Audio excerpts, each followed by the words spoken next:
Good morning, and welcome to the Unitarian Universalist Church of Urbana-Champaign. My name is Reverend Sally Fritchie, and I am the Associate Minister of this congregation. I'm so glad to be here with you, streaming live from the sanctuary on Green Street this morning.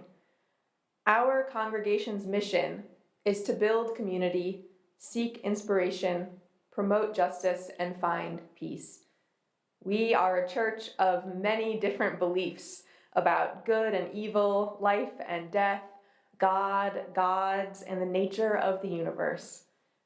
Amid all that difference, we come together week after week, year after year, and strive to do the work of beloved community in the here and now. These past few weeks, we have spent our Sundays reflecting deeply on a variety of topics, from racism to reproductive justice to accessibility challenges within our community. We've challenged our assumptions, expanded our minds, and have asked much of ourselves and of each other. So today, I hope to feed a different part of our collective spirit. My hope is that today's service fills you up like a warm, hearty, healing stew. that it goes directly into the bowls and mugs that most need to be filled. So if you feel like you are scraping the bottom of your own bowl, if you feel like you are running out of warmth or inspiration or hope, this is for you.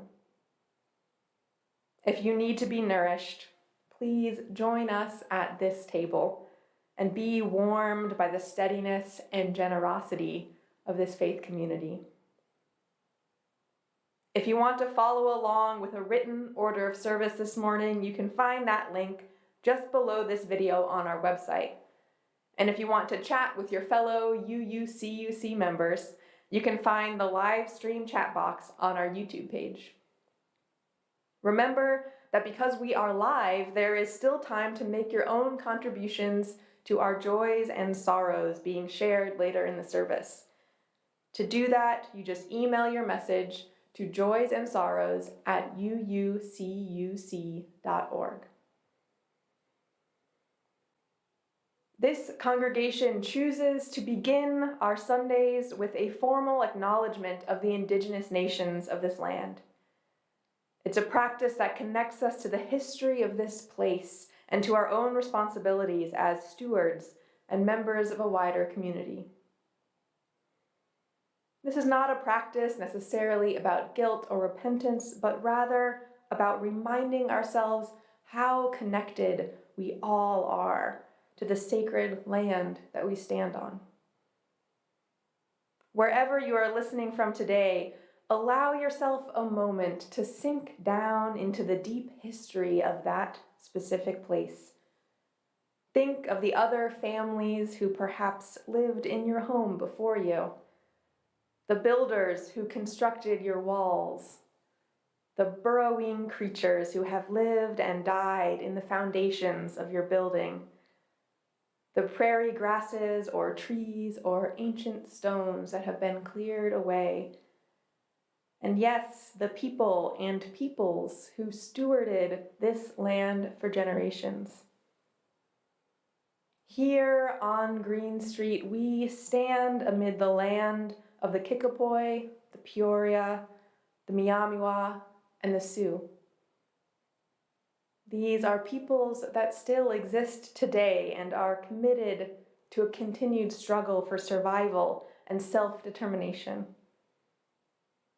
Wherever you are this morning, I invite you now to take a breath and consider the history and peoples of the land you are resting on.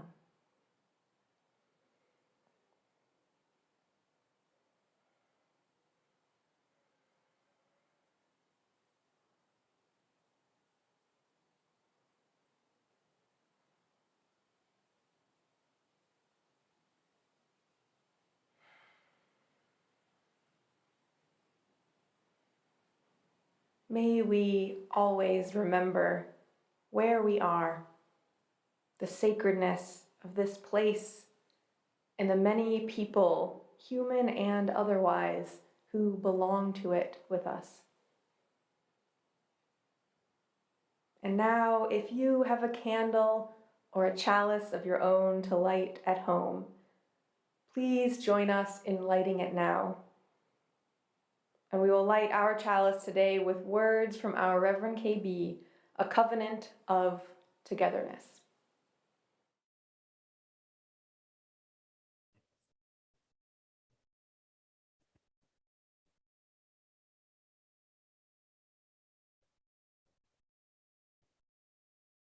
Our covenant of togetherness during these times. Together we say, with hope for a bright future, we come in trust. With love in our hearts for all of creation, we come in humility. Seeing justice for all, marginalizing none, we come in open-mindedness. With courage, we come willing to be transformed. With great joy, we come to bind ourselves to each other so that we might become able to do together what we cannot do alone. May it be so.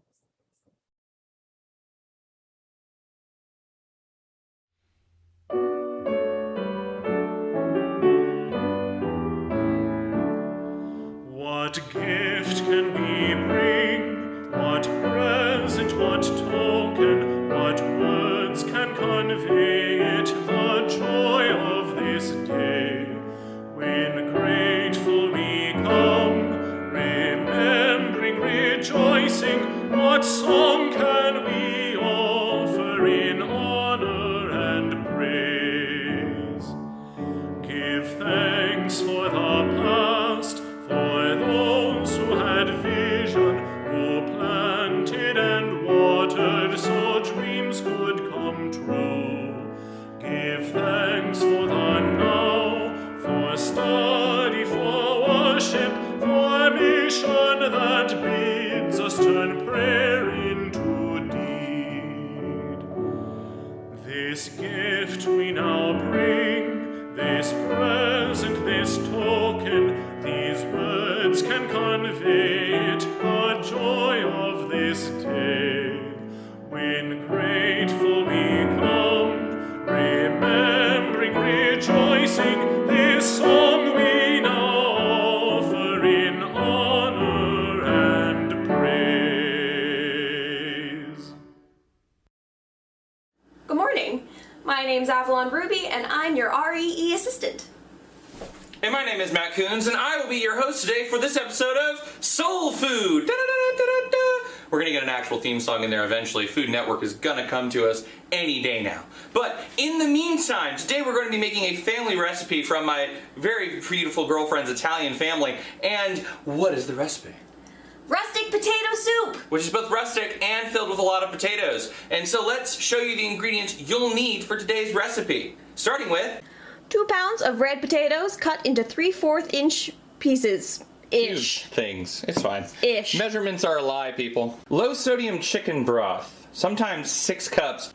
4 cups chopped kale, firmly packed. And in here we have spices. We have 2 bay leaves, salt, pepper, and paprika, because we're subbing out the kielbasa sausage of the original recipe. And 2 tablespoons of butter to serve up our final ingredient. These are leeks. Now, usually I would say that my sink sprung a leak, but don't worry, we're good. All leeks have dirt in them. So what you need to make sure you do before you put anything in any dish is when you cut a leek, you need to wash it thoroughly. We will be cutting these in fast motion with super speed, as well as showing you how we cut the potatoes to get back into the action.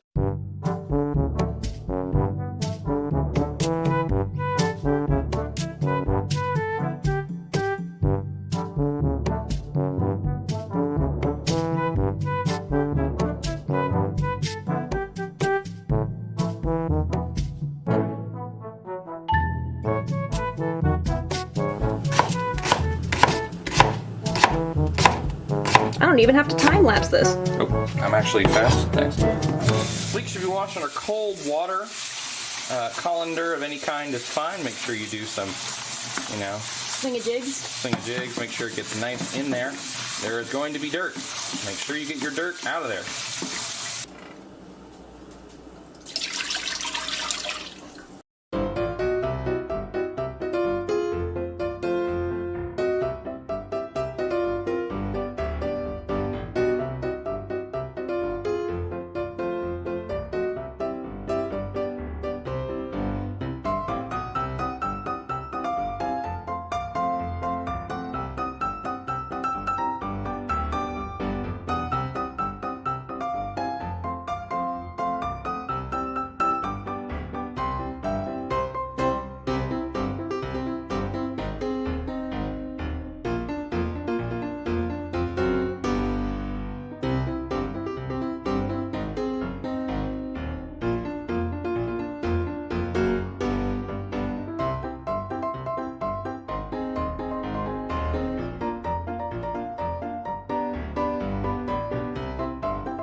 Once your potatoes are tender, you're going to smash them with a spoon or potato masher if you have it. Once your potatoes are nice and mashed, what we're going to end up doing, or nice and not mashed, but particleized, exploded, set phasers to particleize, anyway. You then take your... Is a good word. They're not mush. They are fragmented. You're going to take your kale. Dump it in there. Dump it in there. Stir it in. Now, kale cooks down a lot very quickly, so you're gonna think, oh no, I put too much kale in it. Don't worry about it. Give it a few minutes for the kale to, cook.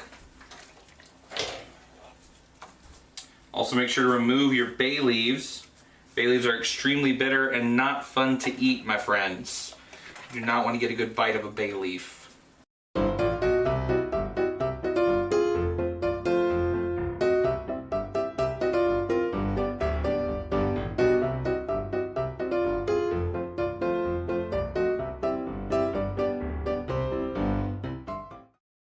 And now, you give it a taste.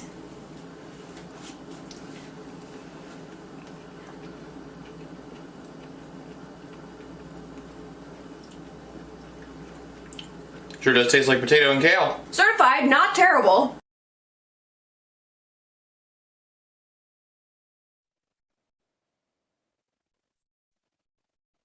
Chicken and Dumplings by Lynn Ungard. All of a sudden, the clouds arrayed themselves like dumplings across the sky. And there I was in the hot tub, bubbling away, the chicken in the pot. Okay, a tiny chicken. Really, not so much as a slice of carrot or celery, not even a pea. But for a moment, I stopped regarding myself as the chef. I was looking up from the pot, and the moon was looking down. And since then, I have been wondering, what would it take for me to be a little more tender, a little more savory? Some needed ingredient for this stew we're in. Each Sunday here at UUCUC, we make space to share the joys and sorrows closest to our hearts. What joys and what sorrows do you carry into our time together today? Let them rise to the surface now, and if you wish me to share them aloud, there's still some time to send them in to joysandsorrows@uucuc.org. Together, we're going to sing our blessing song, Long Time Son, and then I will share aloud the joys and sorrows of this community.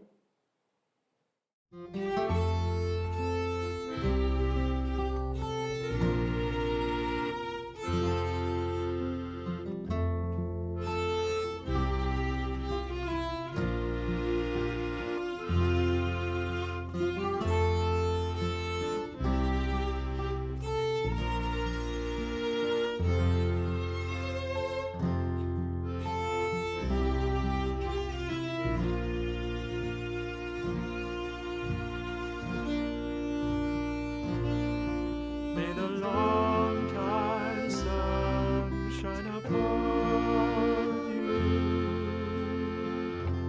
All love surround you, and the pure, pure light that's within you guide your way home.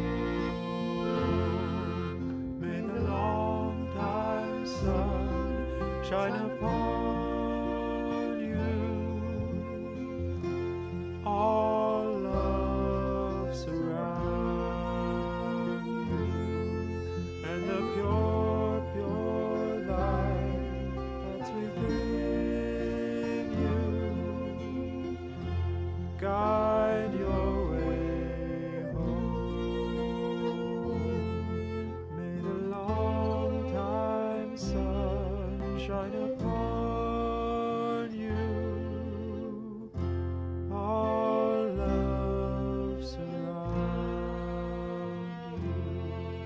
and the pure, pure light that's within you. Guide your way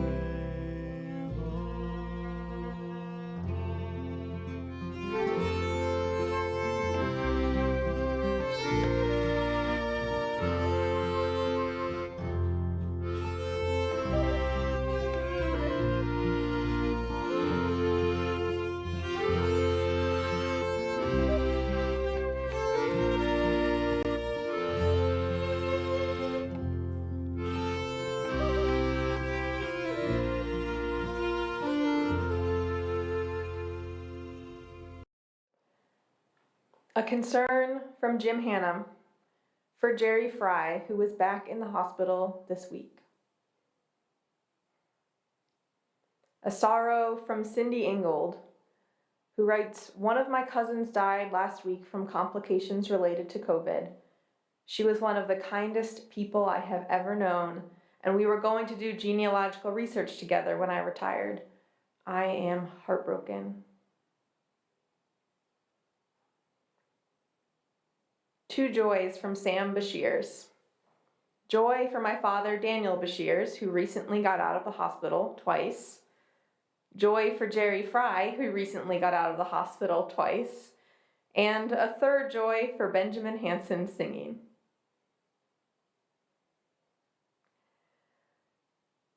And finally, a deep, deep sorrow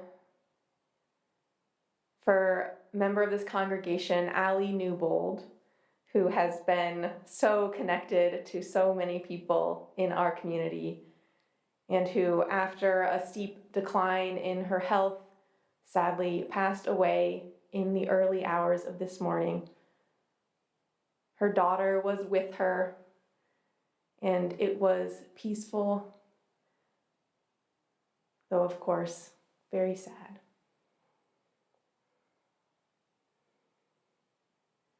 We will let the congregation know about plans for a memorial service for Allie, where to send condolences, etc., as soon as we have that information.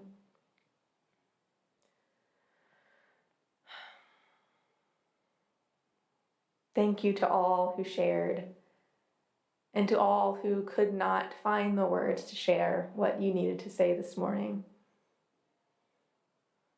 I invite you, wherever you are, to take a breath and come together to hold all the complicated joys and sorrows together in our hearts with the love and tenderness they deserve, with gratitude for the long and beautiful lives that we have, and sorrow for the incomprehensible losses.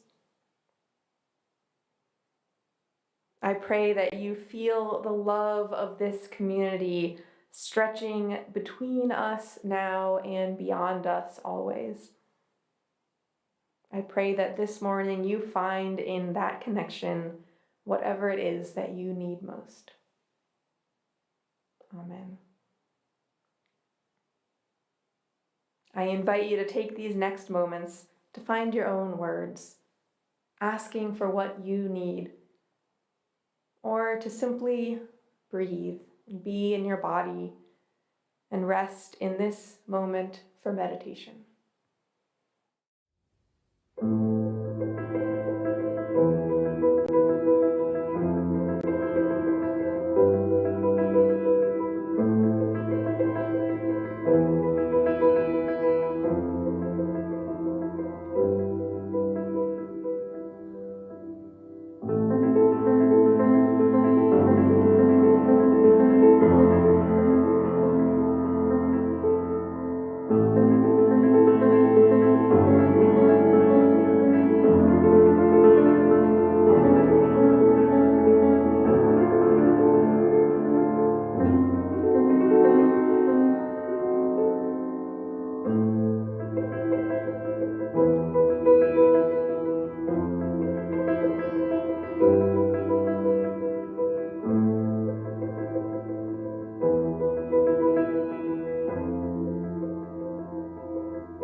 Today marks the beginning of our 2022 generosity campaign, in which every member of the congregation will be asked to make a pledge, a best estimate prediction of how much financial support you'll be able to contribute to UUCUC in the coming year. This process of pledging is how we are able to create and vote on a budget at our all-congregation meeting in May. And it's through these pledges being honored that we fund our programs, staff, and building year-round. The theme of this year's generosity campaign is renewal. And one UUCUC member, Janet Barrett, was asked to share something this morning about what generosity at UUCUC means to her. My name is Janet Ravel Barrett, and I've been a member at UUCUC for about 6 years. I come each Sunday to worship services, which have become a touchstone in my week. They inspire and challenge me, and especially speak to the challenges of living in this time. A central part of the worship experience, of course, is the music that just speaks to my heart and nourishes my soul. We are so blessed in our congregation with the musical richness that we enjoy. And the community that gathers together in whatever ways we gather. Compromised right now, but we've sustained our ability to come in community even through these electronic means. I'm so grateful for the energy and the leadership of our ministers, staff, the board, and all of those who contribute to shared ministry. The generous spirit that pervades UUCUC invites me to join in whatever ways I can. I even like going to the annual meeting and seeing how seriously and how fervently people discuss the things that are most important in our community. I've been on the COVID-19 task force, which I can't say has been a joy, but it has been a productive and constructive discussion of the ways to keep our community safe through this really unprecedented time. One of the things I love most is working with the worship committee and planning worship, thinking about new avenues that we can explore in worship services, both during the church year and especially in the summer. And the collegial spirit of that enterprise is really a wonderful part of my life. And as we move from online services to hybrid, that will only get even more fun and engaging. Our generosity campaign enables us to meet the transitions that we know are ahead. Certainly the first one, priority for us all, is to come together in person rather than to be so distanced. To support the ambitious goals of strategic planning that were so thoughtfully derived by the Dream Team, and to envision new streams of service, new interactions, new modes of fellowship, and ways to embrace in the quest for spiritual growth more and more of our members and to strengthen our community at large. So I'm proud to be affiliated with UUCUC and to contribute in whatever ways I can to the missions and visions of this important religious community. We, as Unitarian Universalists, acknowledge that our circle of care doesn't stop at our church doors. We are deeply connected to the community we find ourselves in and to the wider world. Please continue to keep an eye on your e-news weekly newsletter for opportunities to show up, to find support, to get involved, and to be a part of this community. Tonight at 7 p.m., we are kicking off our generosity campaign with a coffee house variety show on Zoom. There is an incredible lineup of music and many other talents, and we'll be able to see each other and chat through the performances in our shared Zoom room. Entry is free, though donations are encouraged, and you can find the link in your latest e-news. That's at 7 p.m. tonight. Also related to our generosity campaign, you should be receiving an email with all kinds of useful links and information to answer all your questions and prevent so many follow-up phone calls. But it might be filtered into your promotions folder. So before you think that your church has forgotten about you and failed to send you a pledge email, be sure to check all your inbox folders just in case. And finally, I am overjoyed to announce that we'll be returning to our Backstage Pass format for Sunday, February 27th, 2 weeks from today, which means a limited number of folks will be able to sign up online the week before the service and then come sit quietly in the sanctuary here with me during our Sunday morning live stream. You'll have to miss out on any pre-recorded elements that are in the service, but if being backstage here in the sanctuary sounds good to you, keep an eye out in this week's e-news for the link to sign up to participate on the 27th. Remember, too, that our building remains open for small groups, RE classes, and more. So if your group feels ready to meet in person, masked at church, you can reserve a room online or through our administrator, Brian Franklin. Each Sunday, in recognition of our very real interdependence and reliance on one another, we pass the plate and share our offering with an organization doing the work of justice in the world. During the month of February, our collection will be shared 50-50 with the Champaign-Urbana Schools Foundation, a local nonprofit that provides grants and support programs for educators and students in town. These past few years have been brutal for teachers, for students, and for school administrators alike. And CUSF is a lifeline for those who are working to create diverse and learner-focused opportunities for local kids. You can give by text or through the online portal on our website. Half of your donation today will go toward the work of this church, half will go to the CU Schools Foundation. We invite you to give whatever is generous for you, and know that anything you contribute will be gratefully received and put to use, making a real difference right here in town. The offering will now be taken.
I imagine you might already be familiar with the story of Stone's Soup, as it's an old fable told in many places as a kind of wise trickster tale. In the story, a hungry traveler comes to a town and knocks on every door asking for a bite to eat, but none of the villagers are willing to share. So the traveler, with no food, picks up a stone and begins talking loudly about how lucky he is to have found such a perfect stone to make stone soup. He sets up his cooking pot in the middle of town, puts the stone into boiling water, and continues to say how delicious his stone soup will be. He can't wait to taste it, but if only there were some potatoes he could add, then it would be even more perfect. And one of the villagers who wouldn't share before overhears this and thinks, I have a potato, and maybe if I add it, I will get a taste of this delicious stone soup when it's done.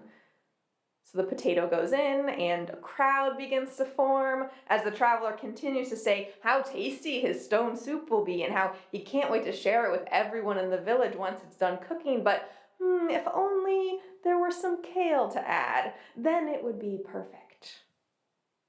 Lo and behold, someone in the crowd runs home and comes back with some kale. And then, if only there were some paprika and a pinch of salt and an onion and some leeks. And soon, everyone in the village has run home at some point and added something or other to the pot. And people begin to bring chairs and blankets outside, and they all have bowls and spoons from home. And when the stone soup is done cooking, there is enough for everyone to enjoy a warm meal together.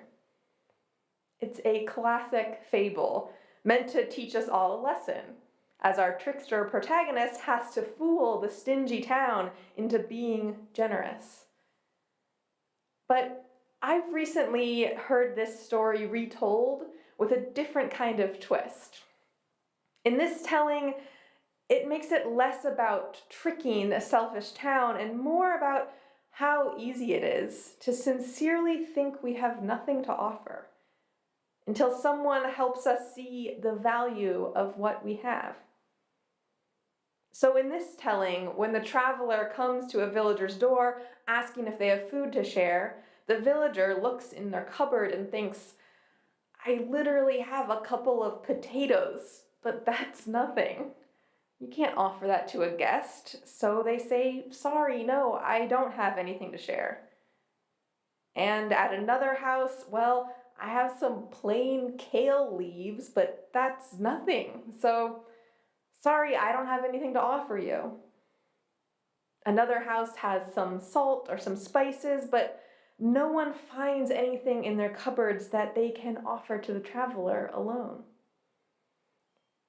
In this telling, it's not stinginess or selfishness that motivates our villagers, but just the sincere belief that they don't have anything of value. And on their own, maybe they're right. It takes the stone soup, the invitation to contribute, to be able to see how all those tiny bits and pieces might fit into something worthwhile. And I love this version of stone soup, no longer a story about outwitting stinginess, but instead a story about coming together and the way community has the power to make scarcity disappear, even when we genuinely don't have much. It's a more hopeful telling and more kind to its characters. It feels more suited to a time like this when so many of us feel like we are looking into our cupboards, searching for energy or time or resources to share and coming up with nothing or what feels like not enough. It's not always lack of generosity that makes people turn away the traveler asking for food. It's feeling like what we have to give isn't going to be enough, isn't going to make the difference that we desperately want it to. But then that's the lesson of the story, right? That sometimes what we have to give isn't enough on its own. A pinch of salt is a terrible meal all on its own, but added to a bubbling pot of stew and it's perfect and it's needed, because without it, the soup would be bland. Without the starchy potato, the soup would be too thin. Without the kale, the soup wouldn't have many nutrients. Each piece is useful, is needed. If only we could find a way to see that from where we stand in our separate kitchens. When we are at our best, that's exactly what it means to be a church. When we're at our best, we are the big soup pot, the stone, the boiling water, the container that invites everyone to contribute their odds and ends and enjoy the delicious results together. And you giving your potato means everyone gets a better bowl of soup, including yourself. I hope that you already are starting to think about what this community's soup might look like, might taste like, what ingredients go into it and keep it bubbling. The answer might be different for different people, so think about yourself. What do you come to church hungry for? What feeds you? What is our stone soup? Maybe it's Sunday worship, or your Soul Matters small group, or the sex ed your kid is getting through our OWL program. Maybe your soup is more literal in the form of meals showing up at your door after a stint in the hospital, or cans of soup that you've left in one of our little free pantries. The poem that we read earlier this morning, written by a UU minister, about looking up at the clouds and thinking of dumplings floating in soup, felt just perfect for today. Because the poet then says that she, for a moment, stops thinking of herself as the chef, and instead sees that she is a tiny slice of carrot, or a single pea in a much larger stew. It's this turning of perspective that I love, because I believe we must be able to think of ourselves as sometimes the chef and sometimes the eater and sometimes the single ingredient. And when it comes to the endlessly renewable stew of church community, we must know how to be all three, or our bowls will begin to run dry. We are an entirely self-supported, self-funded congregation, which means that everything you see here, everything we have been able to do in the world and for each other is because someone in this congregation gave money and time and know-how to make it happen. That is an incredible feat. I mean, just standing in the sanctuary that I am standing in and looking around me, it is incredible to know what this congregation has done. I continue to be blown away with how generous the members of this community can be. You truly believe in the mission of this church, and you are making it happen in real time. And I'm very aware as a minister that when religion and money mix, so often manipulation feels dangerously close at hand. Because we've all seen examples of religious communities asking too much of members already stretched thin. Religious leaders using collections to fund their own lavish lifestyles. Spiritual movements making impossible promises in exchange for followers' financial contributions. We know that this type of abuse is possible, so it's good to take care. It's okay to have mixed feelings or wariness around mixing money and faith. And that's partly why I wanted to tell this version of Stone Soup and make the point that generosity doesn't have to be about tricking people. It doesn't have to be about manipulating each other into giving. It can just be about remembering what we are capable of. remembering that what we have to offer has real value and we offer it together in community. Remembering that all of us are needed to create the shared meal that we all want to enjoy. I asked earlier what version of our community stew most feeds you, but I didn't give you too much time to think about it. So let me tell you one of my favorite ways that I see this church embodying the spirit of Stone Soup together. There has been a parent support group meeting on Zoom every Saturday morning for almost 2 years now. This group started at the beginning of the pandemic when schools shut down and suddenly parents were left to figure everything out on their own while going through all the same pandemic stress and uncertainty as everyone else. These are some of the most exhausted, strained, overworked human beings, definitely not who I would expect to have the kind of surplus energy and time it takes to get a new church group up and running. But 100 weeks later, they are going strong, connecting every week for laughter and tears and rich mutual support. And when they gather, no one brings an agenda or a reading or a lesson for the day. No one has planned what to say ahead of time or done any homework. You just show up as you are.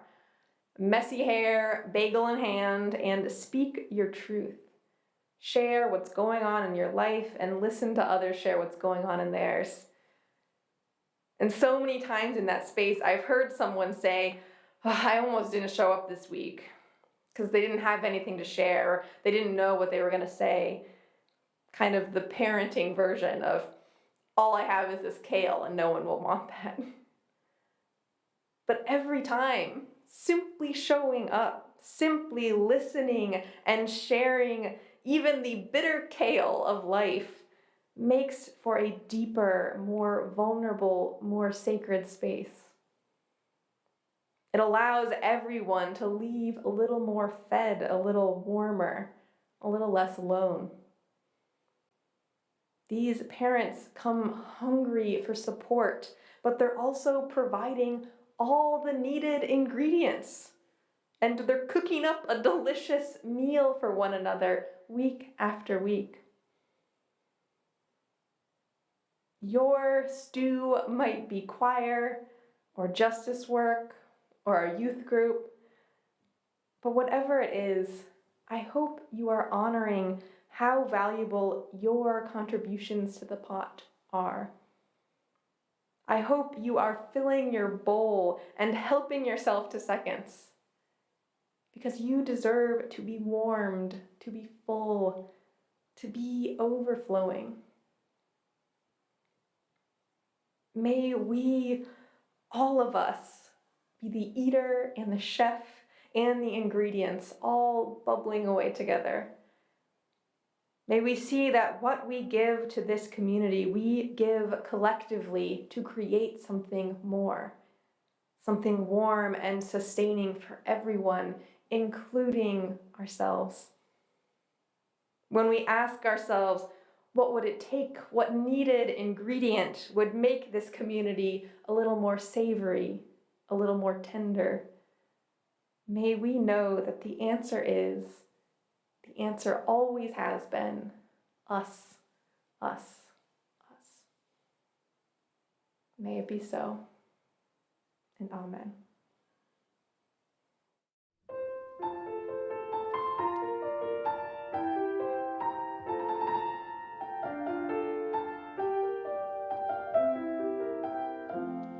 From you I receive, to you I give. Together we share, and from this we live.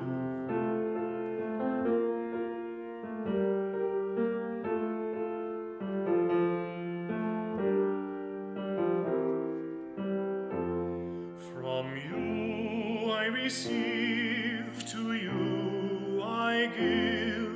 Together we share, and and from this we live.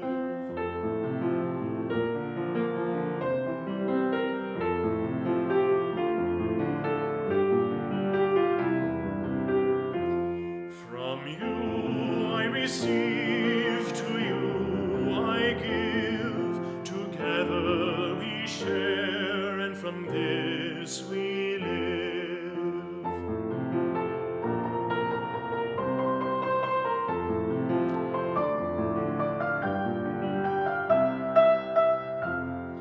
From you I receive, to you I give, together we share, and from this we live.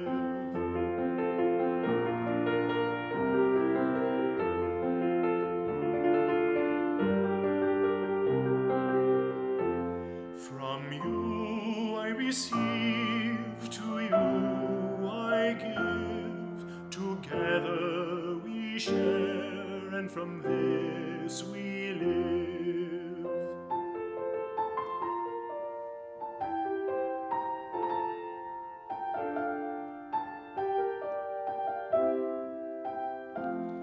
From you I receive, to you I give, together we share, and from this we live.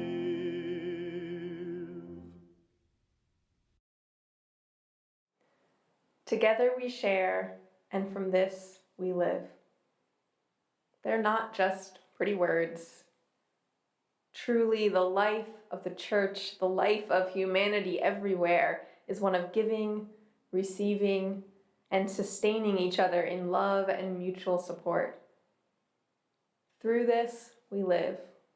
Without it, we dwindle and drift apart and lose track of what matters most. We need each other. You are needed here today. Your leek, your paprika, your potato can be added to something that will continue to feed us all. And what you need, may you find it here too. May you know that there is always room at this table for you, and you are always invited back for seconds and thirds. We'll close our time together with these words from UU Minister Reverend Elizabeth Selly Jones. If you know them, say them aloud with me wherever you are. We extinguish this flame, but not the light of truth, the warmth of community, or the fire of commitment. These we carry in our hearts until we are together again.